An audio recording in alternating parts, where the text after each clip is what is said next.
Please note that both capital expenditure of the central government and the effective capital expenditure are lower than the budget estimates.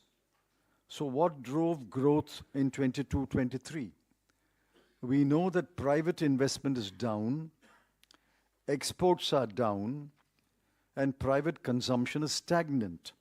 So how does the government explain the 7% growth in the current year? Besides, in 22-23, the growth rates in Q1 and Q2 have been estimated at 13.5% and 6.3% respectively. So we already have 9.9% growth in the first half of the year. If the whole year will only yield 7%, does that mean that Q3 and Q4 will record growth rates of only 4 to 4.5%? For the whole year, therefore, quarterly GDP 13.5 down to 6 in the BE and the RE. Just look at the numbers. Agriculture and allied activities, 83,521 crore, down to 76,279 crore. PM Kisan, 68,000 crore to 60,000 crore. Education, 104,278 crore to 99,881 crore. Health, 86,606 crore to 76,351 crore. Social welfare, 51,780 crore to 46,502 crore. Urban development, 76,549 crore to 74,546 crore. This is shocking. Umbrella scheme for development of scheduled caste, 8,710 crore to 7,722 crore. Scheduled tribes, 4,111 crore to 3,874 crore. Minorities, 1,810 crore to only 530 crore. And other vulnerable groups, 1,931 crore to 1,921 crore. Now look at transfer to state. What was promised was 3,34,339 crore. But what will be transferred is only 2,70,936 crore. Where have the remaining 64,000 crore gone? No taxes have been reduced, except for the small number who have opted for the new tax regime. No indirect taxes have been reduced. There is no cut in the cruel and irrational GST rates. There is no reduction in the prices of petrol, जो है उसमें इस budget में उन समस्याओं का कोई निवारण या उन समस्याओं को इंगित तक नहीं किया गया। आप सब लोगों को जान के ताज्जुब होगा कि पूरे बजट में बेरोजगारी, गरीबी, आर्थिक असमानता शब्द का प्रयोग तक नहीं किया गया। पुअर, गरीब का शब्द का प्रयोग भी मात्र 2 दफा पूरे बजट भाषण में वित्त मंत्री जी ने किया। इससे ये समझ में आ जाता है कि ये आम बजट किसके लिए बनाया गया था और इसका फोकस कौन था। 20,14,703 करोड़ वित्त मंत्री जी ने बताई थी और ये भी बताया कि नॉमिनल ग्रोथ 11.1% रहने की उम्मीद है। उसके अनुसार 22-23 की जीडीपी 258 लाख करोड़ रुपया होनी चाहिए थी, पर 2021-22 की जीडीपी को फिर रिवाइज किया गया।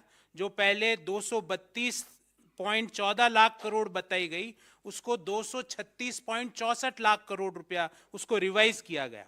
आज के बजट भाषण में जो मौजूदा वित्तीय वर्ष है 2022-23 इस भारत के बारे में सोचता है, उनको भी आज के बजट से सिर्फ और सिर्फ निराशा और हताशा हाथ में लगी।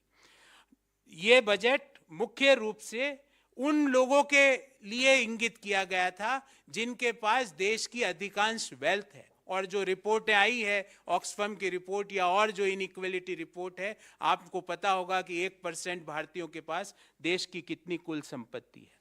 हाँ, एक चीज बड़ी स्पष्टता से इस बजट में बाहर निकल के आई कि ये बजट अहमदाबाद की गिफ्ट सिटी को जरूर फोकस करना चाहता है और उसको एक मेजर बिजनेस हब के रूप में डेवलप करना चाहता है, फाइनेंशियल सेंटर के रूप में डेवलप करना चाहता है, वाणिज्यिक सेंटर के रूप में डेवलप करना चाहता है। हाँ, जो नए टैक्स रिजीम में जो करदाता कर देते हैं उनको कुछ फायदा मिला, पर ये करके सरकार ये कहना चाह रही है कि जो लोग पुराने कर टैक्स रिजीम में के तहत टैक्स दे रहे हैं, क्योंकि वो वहां पे उनको एग्जम्पशन का फायदा मिलता है, तो सरकार इनडायरेक्टली ये कहना चाहती है कि आप एग्जम्पशंस में इन्वेस्टमेंट मत करो, अपने आने वाले समय के लिए पैसा मत लगाओ। आर्थिक सर्वे ने साथियों बहुत सी देश के सामने आने वाली चुनौतियों के बारे में बताया था। हमें उम्मीद थी कि वित्त मंत्री उन चुनौतियों का किस तरह सामना करेंगे, उसके बारे में विस्तार से अपने बजट भाषण में उल्लेख करेंगे। मैं 3 मुद्दे आपके सामने रखना चाहता हूं। पहला, जो 2023 का वर्ष है, इसमें दुनिया की ग्रोथ और दुनिया की ट्रेड स्लो डाउन होगी, उसका भारतीय अर्थव्यवस्था पर क्या फर्क पड़ेगा, क्या इंपैक्ट पड़ेगा, वित्त मंत्री जी इसके बारे में बिल्कुल खामोश थी। दूसरा, दुनिया की बड़ी अर्थव्यवस्थाएं रिसेशन में जाएगी, उसके कारण देश की अर्थव्यवस्था पर क्या फर्क पड़ेगा, इसके बारे में इस बजट में किसी भी तरह का उल्लेख नहीं किया गया। और लास्ट, जो वैश्विक सिक्योरिटी सिचुएशन है, उसके बाद जो और आगे आने वाले समय में और ज्यादा डेट्रियोट करेगी, उसके बारे में भी इस बजट में किसी तरह का उल्लेख नहीं है। हमारा सवाल है कि जो चुनौतियां देश के सामने हैं, अगर ये सही साबित हो जाती है तो इन चुनौतियों से निपटने की सरकार की क्या तैयारी है, सरकार इनका किस तरह सामना करेगी? क्या फिर से इन चुनौतियों के पीछे छुप के हमारे को कहेगी कि भाई बेरोजगारी इसलिए है क्योंकि ये वैश्विक चुनौतियां हमारे सामने, और जो देश के लोग भारी बेरोजगारी और भयंकर महंगाई से त्रस्त है, उससे निदान दिलाने के लिए सरकार की क्या रणनीति है, क्या नीति है, वो भी हम सवाल करना चाहते हैं। ये सारे सवाल ना तो कल जो आर्थिक सर्वे प्रस्तुत हुआ उसमें इन सवालों का उत्तर दिया गया, ना वित्त मंत्री के आज के बजट भाषण में इनका उत्तर दिया गया। तो हम यही कहेंगे कि देश के अधिकांश लोगों के लिए ये बजट उनकी आकांक्षाओं, इच्छाओं और उनकी उम्मीदों पर बिल्कुल भी खरा नहीं उतरा है।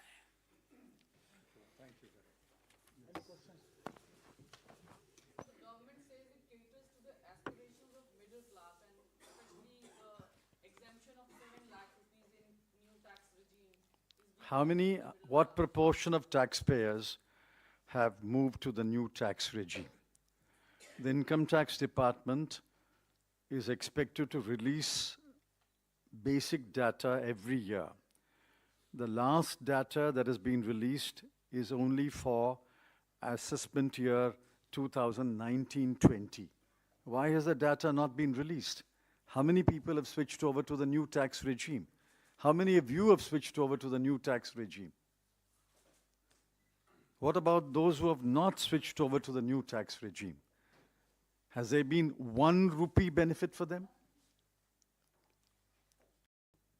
So are you saying that's not a relief at all for the middle class as being claimed by the government? First, the government must tell us how many of the middle class taxpayers have switched over to the new tax regime.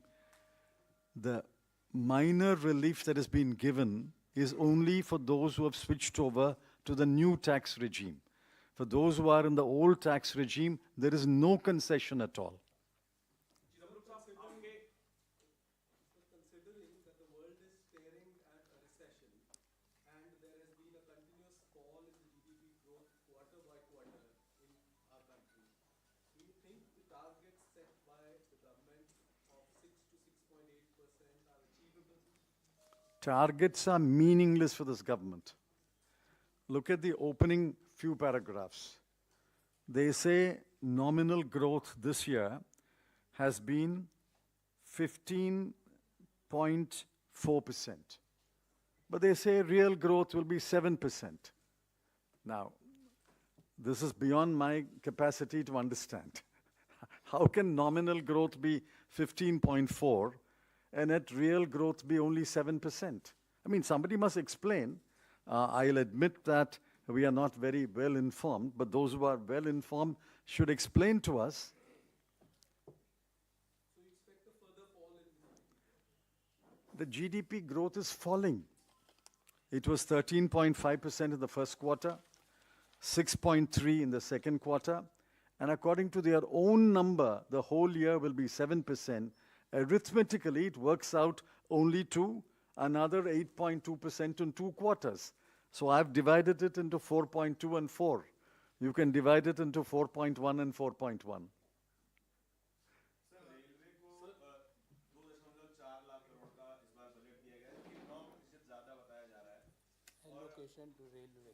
There's been increase. और railway भी सबसे ज्यादा employment generate कर रहा है। Don't you think it's a good thing and you should appreciate this? See, allocating more money for capital expenditure is good.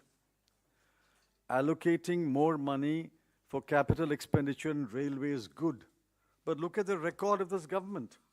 It allocates money for capital expenditure, but spends 22,000 crore less. Will they be able to spend the additional allocation? That is the question.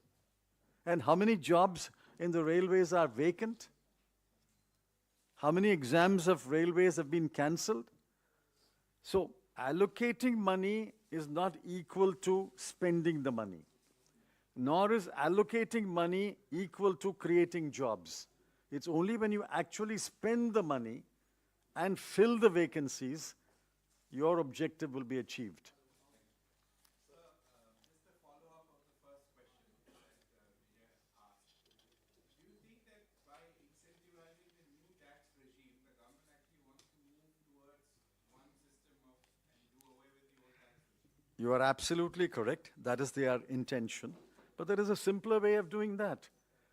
Just say, after 3 years or 4 years, all exemptions will come to an end. Why are you taking this circuitous route? Simply say all exemptions will come to an end, say by 2027 or 2028, and it becomes one tax regime then.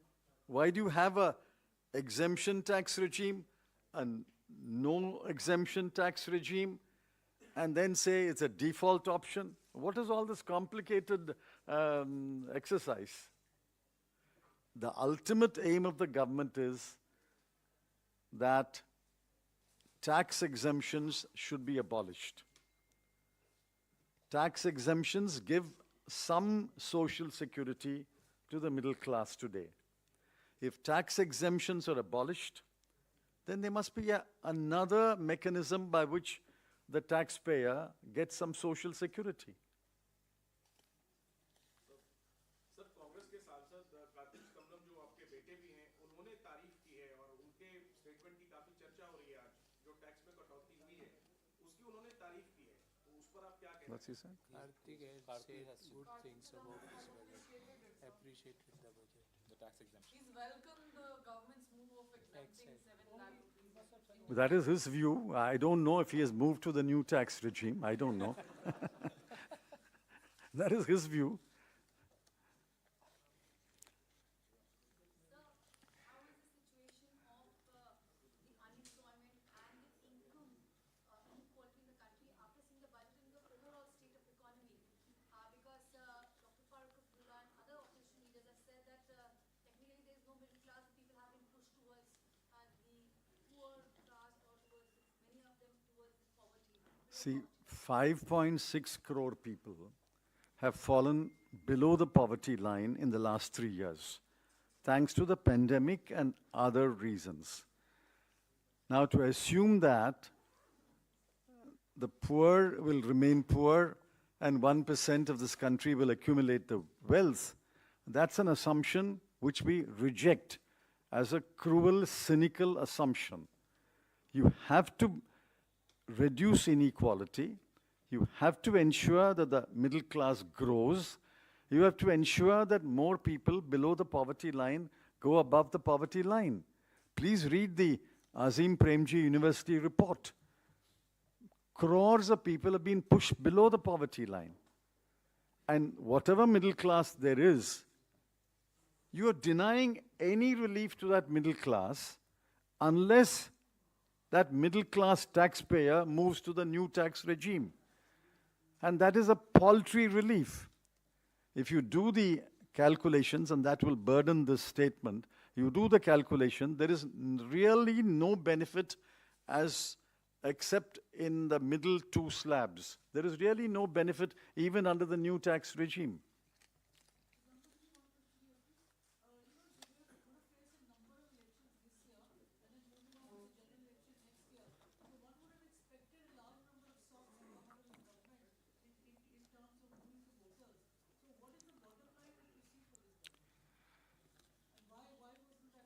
Now, I can't read the mind of the government or the Prime Minister or the Finance Minister. It's quite clear that they have forgotten the poor. They have practically forgotten the middle class. So, you can only conclude that they are relying upon other factors and other forces to win an election. Well, I don't know. This question should be put to the Prime Minister. Of course, I understand you will never give it an opportunity. But you put the question to the Finance Minister at least.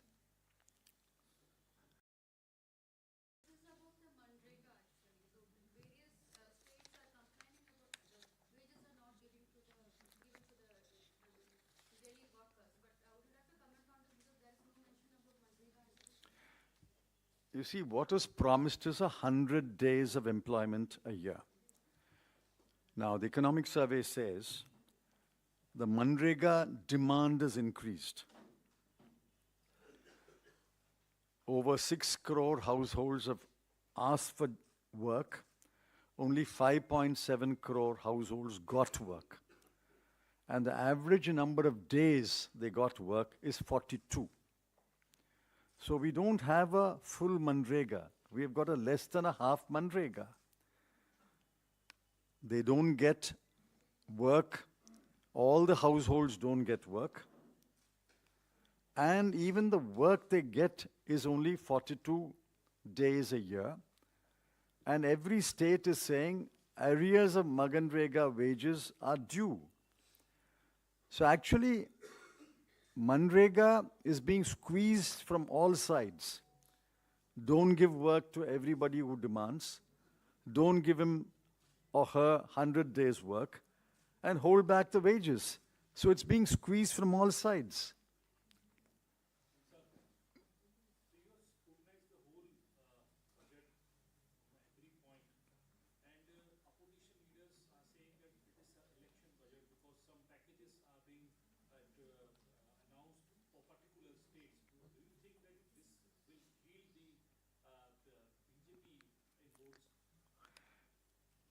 Well, I don't know what state got what. You have to, but you have to look into it.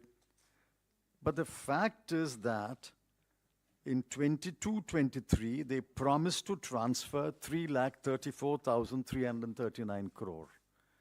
They will transfer only 2,70,936 crore. What is the use of announcing packages if money is not transferred? They have transferred, or they will transfer by 31st of March this year, 70,000 crore less than what was promised.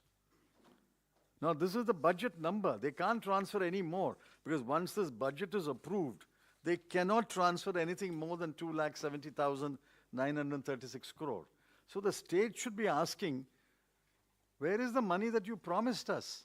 You promised to transfer 3,34,000 crore. You are transferring only 2,70,000 crore. That is the question which chief ministers must ask. And I hope they will.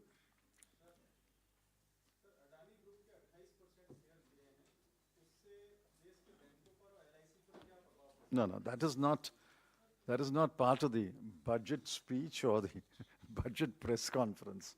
That you should ask separately. Anyway, the party has already made a statement.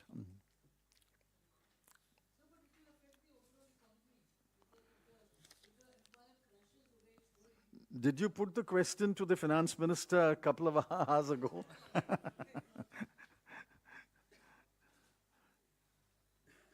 other question? Okay, thank you. Thanks.